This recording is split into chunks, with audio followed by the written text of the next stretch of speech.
हमारे व्यस्त जीवन में ईश्वर की आवाज़, हमारी शिक्षा में इस बात पर अत्यधिक बल दिया जाता है कि हम सफल कैसे बने, सफलता कैसे पाएं, इस पर सारा ध्यान, सारी ऊर्जा लगाई जाती है। पर वास्तव में सफलता की सीढ़ी चढ़ने के लिए जो हमारे अंदर प्यास जगाई जाती है, उसके विषय में गहराई से समझना जरूरी है। एक गलत शिक्षा है। हमें इस बात पर अपनी ऊर्जा खर्च नहीं करनी है कि हमें सफल कैसे होना है, सफलता की सीढ़ी कैसे पानी है, लेकिन इस बात पर ध्यान लगाना है, इस बात पर ऊर्जा खर्च करनी है कि हमें उपयोगी कैसे बनना है। जो उपयोगी है वही सफल है। उपयोगिता के बिना सफलता नहीं आ सकती। आज हम इस पर विशेष चिंतन करें। 4 नवंबर 2025, 31वां सामान्य सप्ताह, मंगलवार। रोमियों के नाम संत पौलुस का पत्र, अध्याय 12, पद संख्याएं 5 से 16 तक, और संत लूकस का सुसमाचार, अध्याय 14, पद संख्याएं 15 से 24 तक। आपने वर्तमान शिक्षा की स्थिति और इससे उत्पन्न परिस्थिति को देखा होगा, जायजा लिया होगा। कितने सारे युवक युवतियां जो सफल होना चाहते हैं लेकिन असफल रहते हैं, सफलता की सीढ़ी चढ़ना चाहते हैं लेकिन नीचे गिरे हुए हैं, क्योंकि वे बिना उपयोगिता के सफल होना चाहते हैं। वे उपयोगी नहीं हैं और बिना उपयोगी के कोई सफल नहीं हो सकता। इसलिए हमारी वर्तमान शिक्षा जो सफलता पर अत्यधिक बल देती है,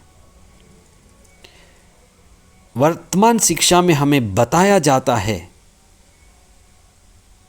कि आपको सफल होना है। सफलता ही जीवन की चाबी है, सफलता ही जीवन की कुंजी है। पर यह शिक्षा अधूरा है। वास्तव में शिक्षा में बल दिया जाना चाहिए हमें उपयोगी कैसे होना है। उपयोगिता कुंजी है। हमारे भीतर सफलता की भूख जगा दी गई, सफलता की प्यास जगा दी गई, लेकिन उपयोगिता की भूख और प्यास नहीं जगाई गई। हम शिक्षा पूरी कर लेते हैं पर उपयोगी नहीं होते। बहुत सारे विद्यार्थी डिग्रियां पा लेते हैं। आज डिग्रियां पाना आसान है पर उपयोगी नहीं है, और बिना उपयोगिता के सफलता नहीं मिल सकती। इसलिए आज के पहले पाठ में संत पौलुस ने बहुत बड़ी बात कही है कि हमें अपने सद्गुणों का विकास करना है। मैं फिर दोहराऊं, हमें अपने सद्गुणों का विकास करना है। इसलिए जो प्रभु के वचन को पढ़ता है, प्रभु के वचन पर चिंतन करता है, वह अपने सद्गुणों का विकास करता है।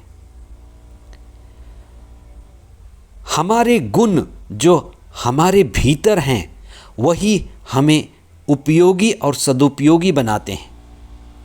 जो वरदान हमें चाहिए, जो वरदान हमें मिला हुआ है, वो हमारे आगे नहीं है, हमारे अगल बगल में नहीं है, हमारे ऊपर नहीं है, ना ही हमारे पीछे है, ईश्वर का दिया हुआ हर एक वरदान हमारे भीतर है। इसीलिए शिक्षा में हमें अपने भीतर के छिपे हुए सद्गुणों को खोजना है, निकालना है, चुनना है, निखारना है और